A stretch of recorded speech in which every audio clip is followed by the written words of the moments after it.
오늘 이 시간은요, 지난 시간에 이어서 이제 단락이 바꾸어집니다.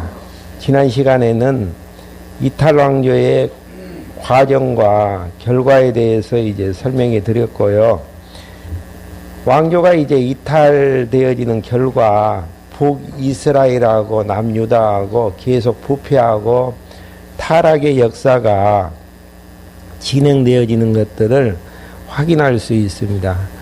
이렇게 이제 부패하고 타락의 역사가 진행되어지는 것은 이미 모세 시대 때에 모세를 통해서 너희들 가나안 땅 들어가게 되어지면은 우상을 섬기게 되어지고 하나님에게서 등 돌리며 부패하 타락할 것에 대해서 예언했던 신명기서 31장 16절 말씀 그대로 성취되어지는 것들을 확인할 수 있고요.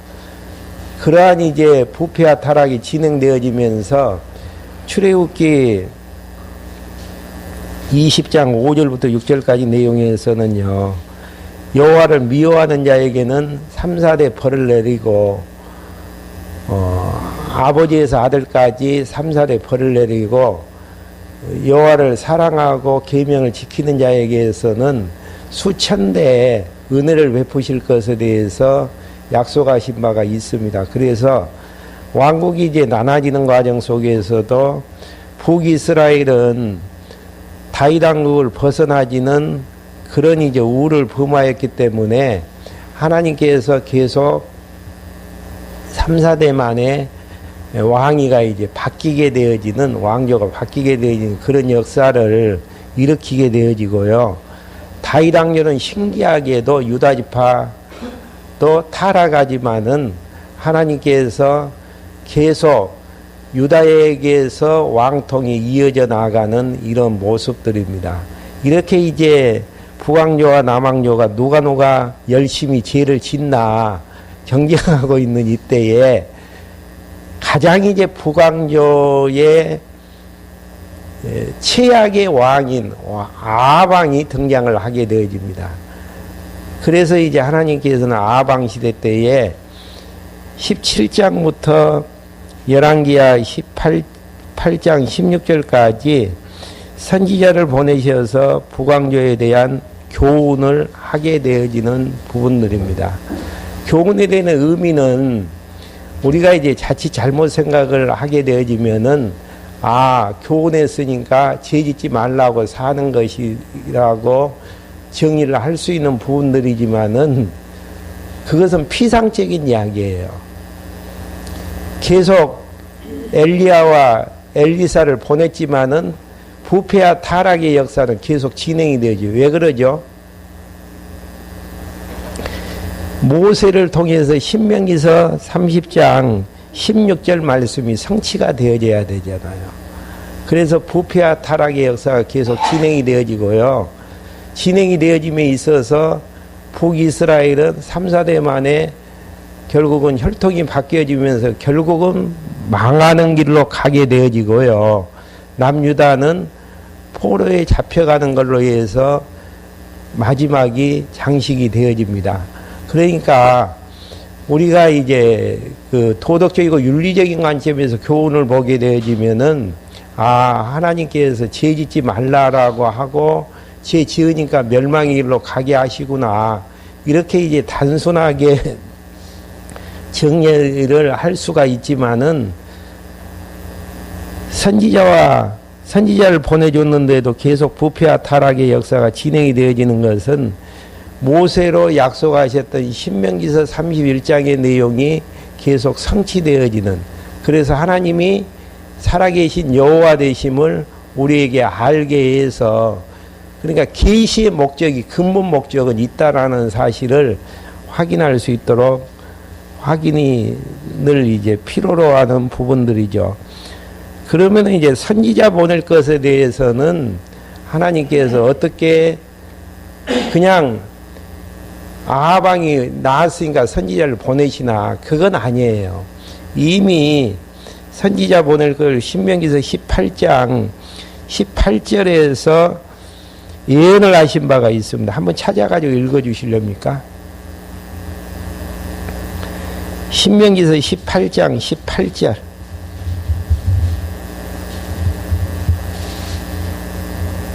내가 그들의 형제 가운데 그들을 위하여 너와 같은 선지자 하나를 세우고 내 말을 그의 입에 두겠다. 그러면 내가 명령한 모든 것을 그가 그들에게 말할 것이다. 예, 선지자 하나를 세워서 여호와의 말씀을 누구의 입에 둔다라는 이야기입니까? 선지자의 입에 두겠다라는 이야기. 그러니까 선지자를 통해서 말씀해 주시겠다라는 그런 이제 약속의 내용들을 통해서 선지자를 보내는 역사가 있게 되어지고요. 선지자를 통해서 말씀하실 때에 반드시 그 예언을 통해 미리 이제 이야기하고 역사를 섭리해 나가시는데 선지자가 이야기했던 내용들이 이루어질까요? 안 이루어질까요? 이루어질 수밖에 없는데 안 이루어지면은 그 사람은 여호와가 보낸 선지자가 아님을 이야기하는 부분이 바로 조금 밑에 내려가 보시면은 신명기서 18장 22절 한번 읽어보셔요. 그 선지자가 여호와의 이름으로 그대로 이루어지지 않고 실제로 실현되지 않으면 그 말은 여호와께서 하신 말씀이 아니라 너는 자기 마음대로 말하는 그 선지자를 두려워하지 마라. 예, 선지자가 무엇인가를 이야기를 했었는데 그 일들이 이루어지지 아니하면은 여호와께서 보낸 선지자가 아니다라는 이야기죠. 그러니까 선지자를 두려워하지 말라라는 이야기인데요. 지금 엘리야 선지자를 하나님께서 보내셔가지고 여러 가지 이제 말씀을 하고 표적적인 사건으로 주로 이제 역사를 섭리해 가시는데 엘리야가 말한 내용들이 이루어진다면 하나님이 보내신 참 선지자인 것이 확증이 되어지는 부분들이고요. 확증이 안 되어지면은 하나님이 보낸 선지자가 아닌 자의도 선지자임을 선포하는 내용들입니다. 그러면 이제 진짜 하나님께서 보내신 선지자인가 아닌가. 선지자라면은 그 입에서 나오는 모든 말씀들이 누굴 계시하기 위한 내용들입니까? 하나님이 살아계신 여호와이심을 계시하고 보여주시려고 하는 내용들입니다. 한번 확인 한번 해보시죠. 먼저 이제 주로 이제 표적을 통해서 교훈하는 내용이 17장부터 19장까지 이제 나와져 있는데요. 먼저 17장에서는 사르밧에서 표적을 일으키는 내용입니다. 먼저 이제 1절부터 7절까지는 엘리야가 우려가 없다고 예언하고 그릿 시냇가로 피하게 되어지는 내용입니다. 그러니까 비와 이슬이 없다라고 했으면은 엘리야 입에서 이야기가 나왔으면은 그 이야기가 자연현상으로 이루어져야 됩니까? 안 이루어져야 되는가요? 이루어져야지요. 한번 그 내용 확인 한번 해보죠. 길르앗에 사는 사람 중 디벳 사람 엘리야가 아합에게 말하기를 네가 섬기는 여호와 이스라엘의 하나님의 살아계심을 유고 맹세해야 합니다. 엘리야는 하나님이 보내신 선지자인데 하나님을 어떤 분으로 알고 계시는가? 이스라엘의 전능자인데 살아계신 분으로 인정을 하는 모습들이죠. 그 입에서 말이 없는, 내 입에서 말이 없는 한 앞으로 몇 년 동안 이슬이나 비가 전혀 내리지 않을 것입니다라고 하였다. 그러니까 엘리야가 하나님께서 보내신 선지자라고 할 것 같으면은 몇 년 동안에 이슬이나 비가 내려야 됩니까? 안 내려야 됩니까? 안 내려야죠. 여호와의 말씀이 엘리야에게 임하여 말씀하시기를 너는 이곳을 나아가 동쪽으로 가서 요단 동편에 있는 그릿 시냇가에 숨고 그 시내에서 물을 마셔라. 물을 마시라고는 했지만은 그 물도 이제 곧 마를 수밖에 없죠. 내가 까마귀들에게 명령하였으니 그들이 거기서 내 먹을 것을 공급할 것이다라고 하였다. 어려운 이야기죠. 까마귀는 죽은 시체라든지 죽은 이제 짐승들을 먹는 이제 그런 이제 그 까마귀인데 먹을 것을 공급을 해준다라는 것은 기적이 아니고서는 불가능한 부분들이죠. 근데 하나님께서 그렇게 말씀하셨는데 6절에 보니까 5절에 그가 여호와의 말씀대로 가서 요단 동쪽에 있는 그릿 시내가에 머물렀더니 까마귀들이 아침에 그에게 빵과 고기를 가져다 주고 저녁에도 빵과 고기를 가져다 주었으며 그는 시내에서 물을 마셨으나 그 땅에 비가 내리지 않아 얼마 후 시내가 말라 버렸다. 빨간 줄을 치시려면 7절에다 치셔야 돼요.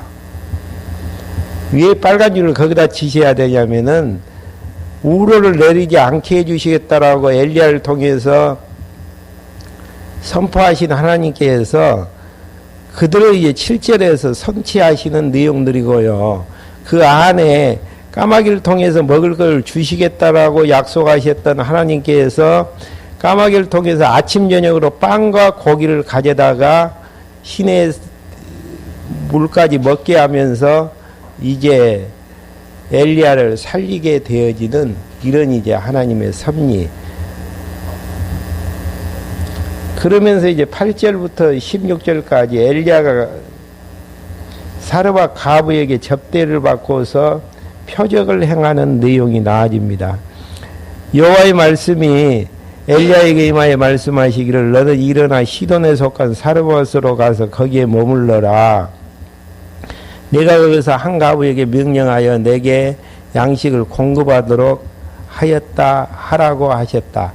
그러니까 시내가에 이제 숨어서 까마귀에게 빵과 고기를 공급받는 것은 물까지는 이제 공급해 줄 수가 없잖아요.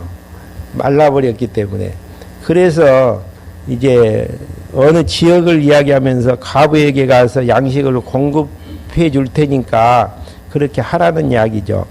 그가 일어나 사르밧으로 가서 성문에 들어설 때에 한 가부가 거기에서 나뭇가지를 줍고 있으므로 그가 그 가부를 불러 말하기를 그릇에 물을 조금 가져와 내가 마실 수 있게 해 주시오 하였다. 여자가 가지러 갈 때 그가 여자를 불러 말하기를 당신의 손에 빵 한 조각도 가져다 주시오 하니 그 여자가 대답하기를 여호와 당신의 하나님의 살아계심을 두고 맹세하는데 제게는 만들어 놓은 빵이 없고 다만 통에 밀가루 한 종과 병에 기름이 조금 있을 뿐입니다. 보십시오. 이제 나뭇가지를 두어게 주어다가 저와 제 자식을 위해 음식을 만들어 먹고 죽으려 합니다라고 하였다. 그러니까 이제 만들어 놓은 빵도 없을 뿐더러 밀가루 한 줌하고 이제 기름 조금 남아 있는데 한 번 이제 먹고 이제 죽기를 이제 기다려야 됩니다. 그런 이야기죠. 엘리야가 그 여자에게 말하기를 두려워 말고 가서 당신 말대로 하시오. 다만 먼저 나를 위해 작은 빵을 만들어 내게로 가져오고 그런 다음에 당신과 당신의 자식을 위해서 만드시오. 여호와 이스라엘의 하나님께서 말씀하시기를 나 여호와가 땅에 비를 내리는 그날까지 그 통의 밀가루가 떨어지지 않고 그 병에 기름도 마르지 않을 것입니다라고 하셨어. 그러니까 미리 이야기를 해요. 비가 내리는 그날까지 밀가루하고 기름이 떨어지지 않는다라는 이야기는 결국은 가부는 죽이지 않겠다라는 그런 이제 의미죠. 그러면 이제 확인을 해야 될 부분들은 이렇게 이제 되어지는지 안 되어지는지를 확인을 해서 진짜 엘리야가 하나님이 보내신 참 선지자인가 아닌가를 확인을 할 필요가 있습니다. 15절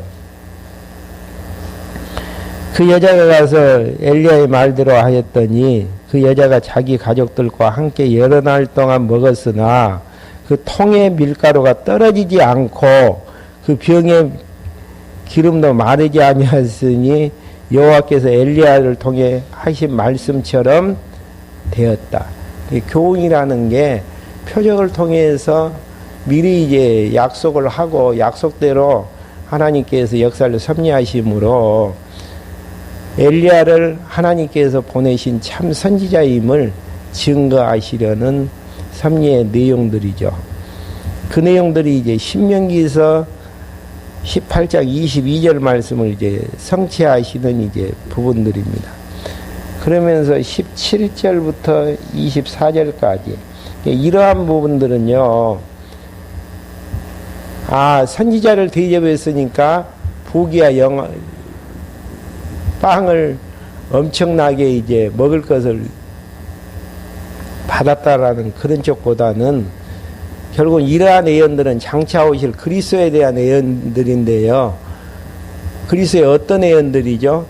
물고기 2마리하고 떡 5덩이 가지고 5,000명을 먹이고 12광지를 남게 하실 것에 대한 예언적인 의미를 담고 있는 부분들입니다.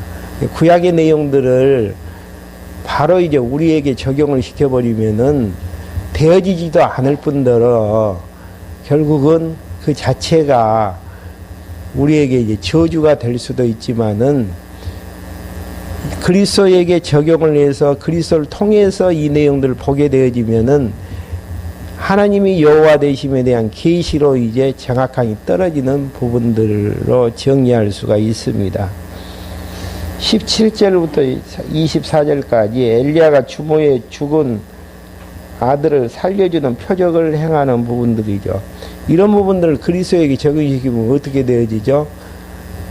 나인성 가부를 살려주시는 그리스도에 대한 예표적인 내용들로 확인할 수 있는 부분들입니다.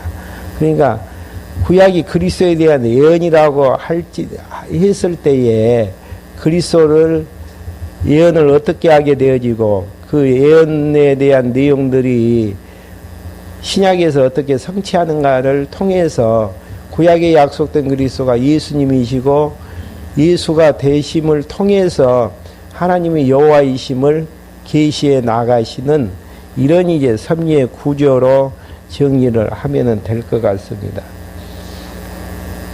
17절 한번 봐보시죠.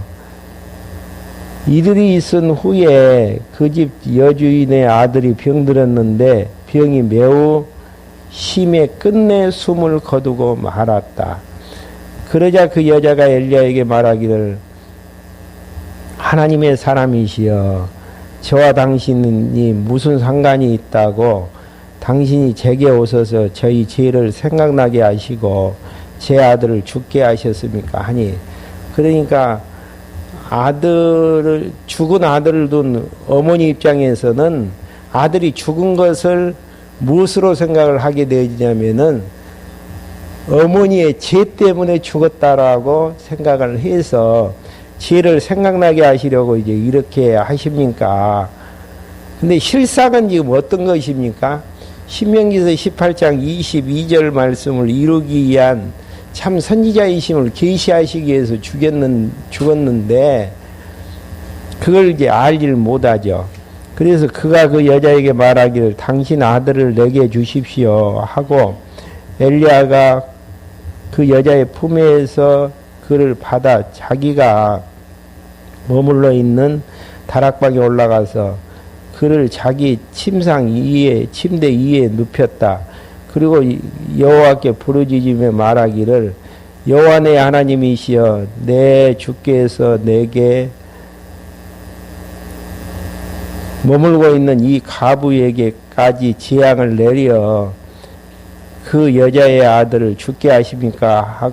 하고 아이 이에 3번 몸을 펴서 엎드리고 여호와께 부르짖어 말하기를 여호와 내 하나님이시여 제발 이 아이의 혼이 다시 그에게로 돌아가게 하소서 하니 여호와께서 엘리야의 음성을 들으시고 그 아이의 혼이 그에게 다시 돌아가게 하심으로 그가 살아났다.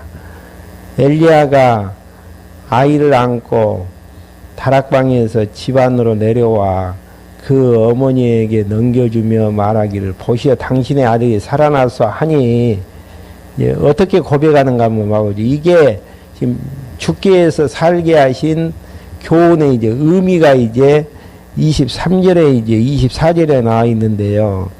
이 여자가 엘리야에게 말하기를 이제 당신이 누구 사람이라고요?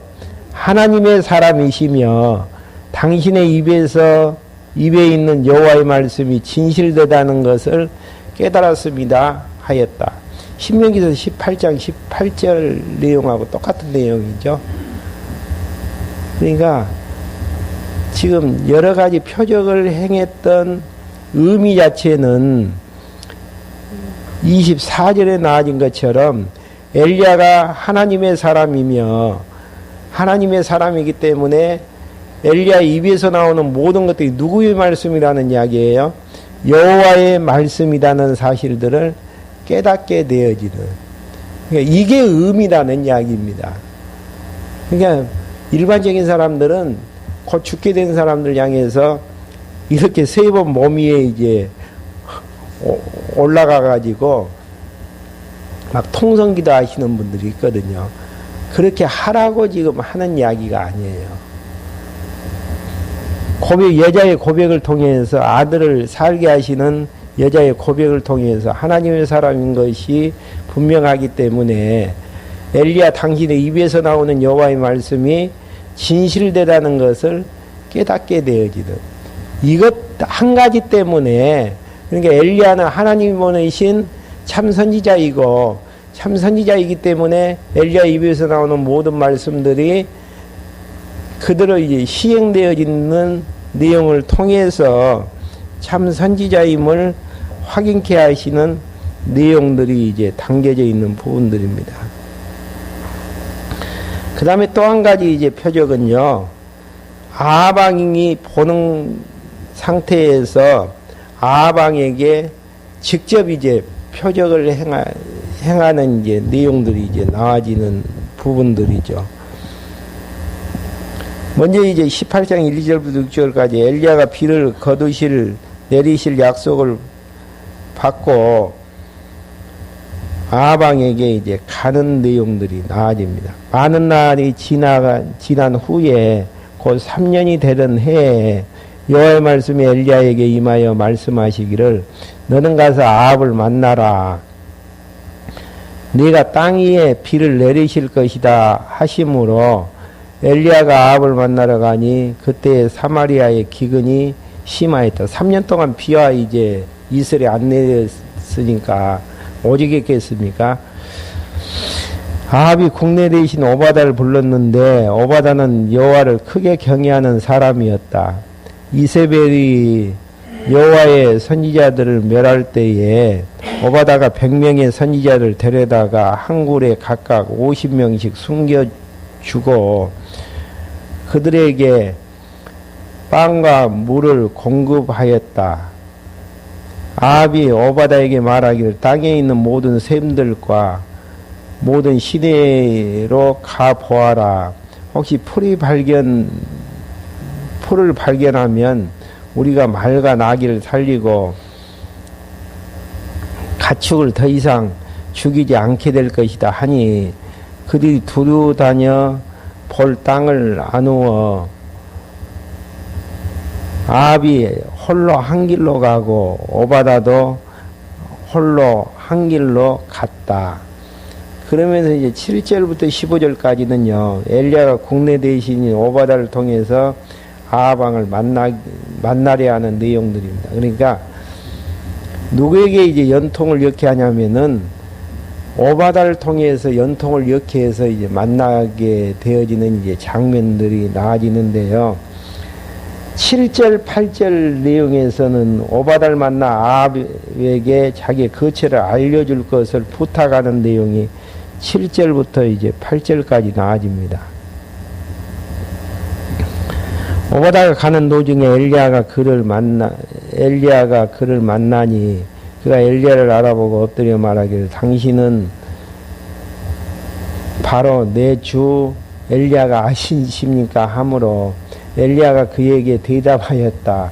그래서 가서 당신의 주에게 엘리야가 여기 있습니다라고 전해 주시오.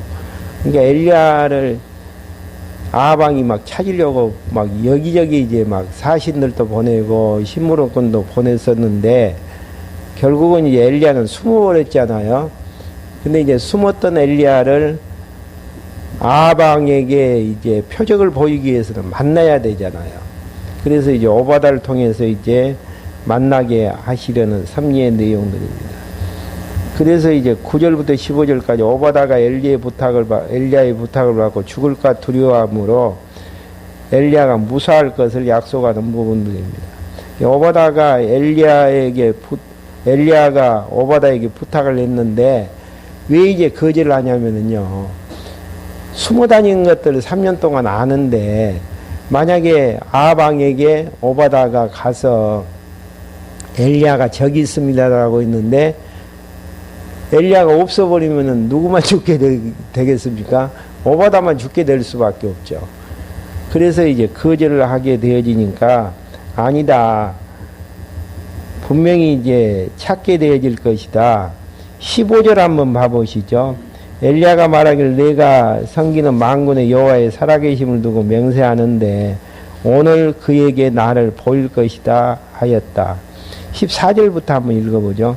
그런데 이제 당신께서 내게 말씀하시기를 가서 당신의 주에게 엘리야가 여기 있다고 전하시오라고 하시니 그러면 그가 저를 죽일 것입니다. 왜 죽이냐면은 엘리야를 이제 만나면 좋지만 만나지 않으면 죽인다라는 이야기를 듣고 엘리야가 그러지 않고 아방을 이제 만날 것을 분명히 이제 약속을 하게 되어지는 장면입니다. 그러면서 이제 16절부터 19절까지 엘리야가 아합을 만나 책망하고 선지자를 모으라고 이제 이야기하는 부분들이죠.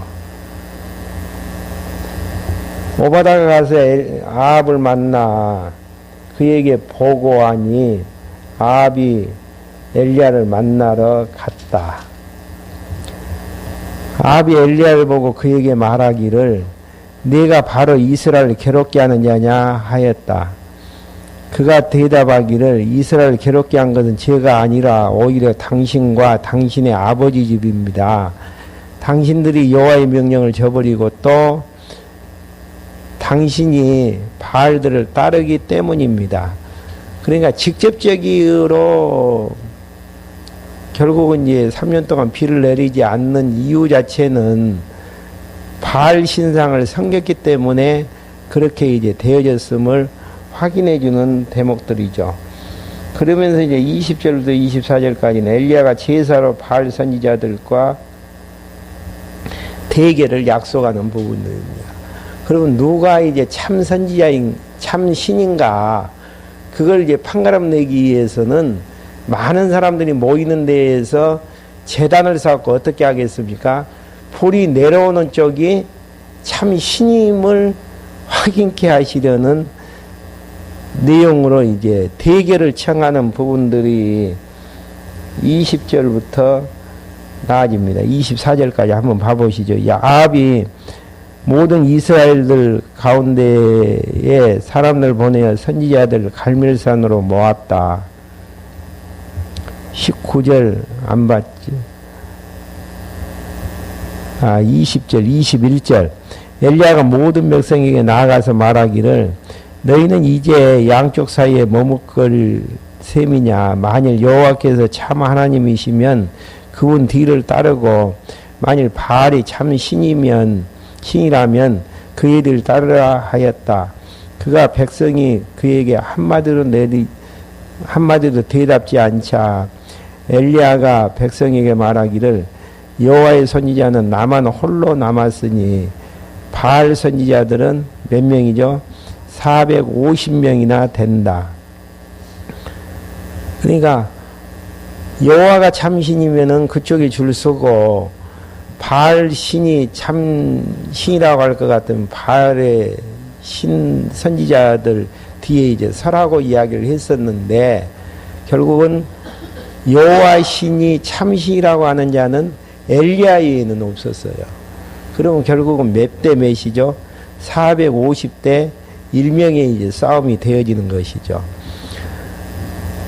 그러면서 이제 23절 우리에게 숫소 2마리를 가져오너라.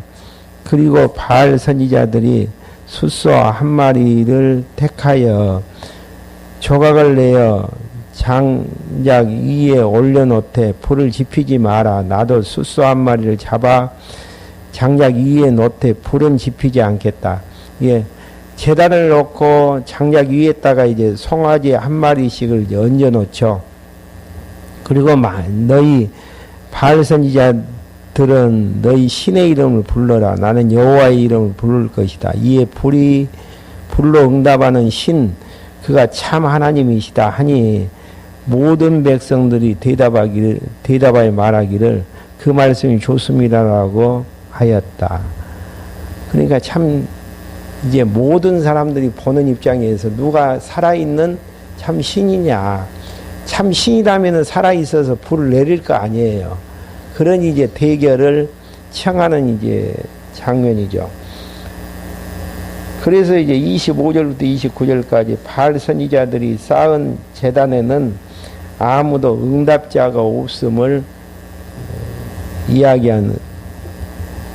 설명하는 부분들이 나와집니다.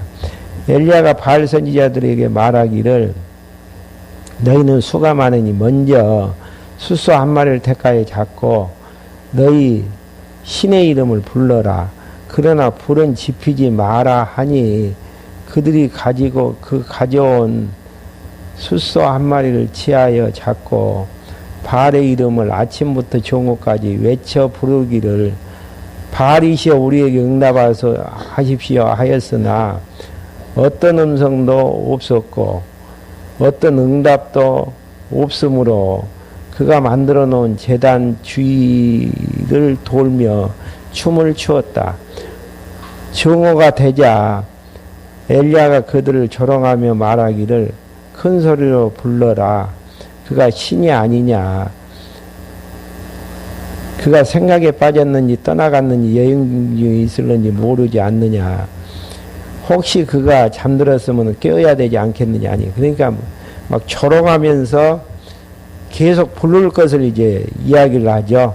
그가 큰 소리로 부르며 자기들의 의식을 따라 칼과 창으로 피를 흘릴 때까지 몸에 상처를 내었다. 정오가 지나 곡식제를 드릴 때에 그들이 미친 듯 떠들었으나 아무 음성도 없었고 아무 응답도 없었으며 어떤 기척도 없었다. 정신 넘어서까지 춤추며 몸에 고행까지 하면서 바알신을 불렀지만은 조용하게 이제 되어졌다라는 이야기죠. 그러면 이제 그 다음 차례가 누구냐면은 엘리야가 이제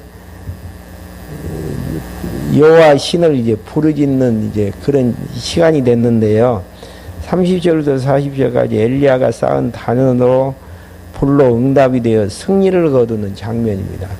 승리를 거두는 이제 장면 중에서 혹시라도 조작이 있다라는 것을 없애버리기 위해서 철저하게 이제 준비하는 내용들이 30절부터 나와져 있는데요.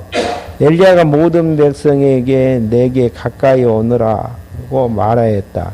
모든 백성이 그에게 가까이 오니 그가 무너진 여호와의 제단을 고치고 야곱의 자손들의 지파 숫대로 12개의 돌을 취하였는데 야곱은 전에 여호와의 말씀이 그에게 임하여 말씀하시기를 이스라엘이 내 이름이 될 것이다 라고 하신 사람이었다. 엘리야가 그 돌들을 가지고 여호와의 이름으로 제단을 쌓았고 제단 둘레에 두 세아의 씨앗을 담을 만큼 도랑을 만들었으니 거기에서 이제 세아는 한 15리터 정도, 이게 두 세아 정도니까 30리터 정도 담을 수 있는 도랑을 이제 만들어 가지고 또 장작을 벌려놓고 숫소를 조각하여 그 장작 위에 올려놓았다. 똑같이 이제 그 바알 선지자처럼 했는데 도랑을 이제 만들어 놓은 것이 틀려지죠. 그가 말하기를 통 4개의 물을 채우다가 재물과 장작에 부어라 하였고, 만약에 무엇인가를 불로 태울 때에 물이 적셔 있으면 잘 탑니까 안 탑니까? 잘 안 타죠. 근데 서너 통을 갖다가 이제 4통을 갖다가 물로 이제 부으라고 이제 이야기를 했단 말입니다. 그러면서 이제 물이 안 적셔질 때도 있기 때문에 한 번 더 해라 말하니 그들이 한 번 더 하였으며 또 말하기를 3번째까지 하라 하니 그들이 3번째 그렇게 하였다. 그러면 이 이야기는 무슨 이야기입니까? 나무가 다 이제 적셔가지고 불이 쉽게 지펴지겠습니까? 안 지펴지겠습니까? 안 지펴지는 환경으로 만들어서 하나님이 참 살아계신 신이심을 알게 하시려는 섭리의 내용이죠. 물을 이제 바알 선지자들이 보는 가운데에서도 3번이나 부었다면은 완전히 나무가 젖어가지고 불로 이제 태운다라는 게 그렇게 쉽지 않는 상태가 되어졌죠. 그 결과 이제 어떻게 되어졌는가? 35절에 그러자 물이 제단 사방에 흘러내렸고 도랑에도 물이 가득 찼다. 도랑까지 물이 찼고 나무 위에는 이제 물이 이제 다 젖혀져 있는 내용들입니다. 그러면서 곡식제를 드릴 때가 되자 선지자 엘리야가 나와서 말하였다. 아브람과 이삭과 이스라엘의 하나님 여호와시여. 아브람과 이삭과 이스라엘 누구죠? 야곱의 하나님 여호와라는 뜻은 약속하시고 약속대로 이루시는 여호와 하나님. 그러니까 우리만 하나님이 약속하시고 약속대로 이루시는 하나님이심을 알고 경외하는 게 아니고 엘리야도 아브람과 이삭과 야곱의 하나님으로 이제 고백을 했던 부분은 약속하시고 약속대로 이루신 여호와 되심을 신앙했다라는 이야기죠. 주께서 이스라엘 중에 하나님이시며 이스라엘 중에 전능자시며 제가 주님의 종이라는 것과 제가 주님의 말씀 안에서 이 모든 일들을 행하였다는 것을 오늘 저들에게 알게 하소서. 왜 제단을 쌓고 불을 이제 내리게 하시는가? 여기에 또 나오잖아요. 주께서 이스라엘 중에 하나님이시며 첫째는 전능자시고 참 신이라는 이야기죠. 제가 주님의 종이라는 이야기는 하나님이 보내신 참 선지자가 되신다라는 것과 두 번째의 의미는 그렇고요. 세 번째는 제가 주님 말씀 안에서 이 모든 일을 행했다는 것을 오늘 저들이 알게 달라라는 것. 그러면서 여호와시여 제게 응답하소서, 제게 응답하소서. 그래서 이 백성이 주 여호와가 참 하나님이시며 또 주께서 저들의 마음을 다시 돌이키신다는 것을 알게 하소서. 그러니까 아합에게 내리신 표적을 통해서 얻고자 하는 내용이 무엇이죠? 주 여호와가 참 하나님이시다는 것. 여호와가 참 하나님이시다는 이야기는 바알 신은 참 신이 아니다라는 이야기고요. 그 일들을 행하는 엘리야는 누구다는 이야기입니까? 하나님이 보내신 참 선지자이심을 알게 하시려는. 그러니까 죄 지었으니까 돌이키라는 이야기는 직접적인 이야기지만 근본적인 이야기는 하나님이 참 여호와이심을 알게 하려는데 근본적인 목적이 있다라는 사실입니다. 그렇기 때문에 직접적인 내용 가지고 이야기를 하다 보면은 근본적인 목적을 잊어버릴 때가 많거든요. 그렇게 해서는 안 되어지는 것이고, 여기에서 이제 참 하나님이심을 계시하시기 위해서 아방의 바알 선지자들과 이제 대결을 청했다라는 것. 그러자 여호와의 불이 내려서 38절입니다. 번제물과 장작과 돌들과 흙을 태워 삼키고 도량에 있는 물도 남김없이 핥아버렸다. 도량에 뭐가 있었죠? 물로 가득 차 있었죠. 물까지 이제 그만큼 강력하니 하나님이 참 하나님이시고 또 이제 엘리야가 그가 보내신 선지자이심을 알게 하시려는 설명입니다. 온 백성이 보고 엎드려 얼굴을 땅에 대고 말하기를 어떻게 고백하는가 한번 봐보죠. 여호와 그분이 참 하나님이십니다. 여호와 그분이 참 하나님이십니다. 그대로 의도대로 되어지잖아요. 하나님만이 참 신이심을 알게 하시려는. 엘리야가 그들에게 말하였다. 바알 선지자를 잡아라. 그들 중에 한 사람도 도망치지 못하게 하여라. 백성들이 그들을 잡자 엘리야가 기손 시내로 끌고 가서 거기서 그들을 죽였다.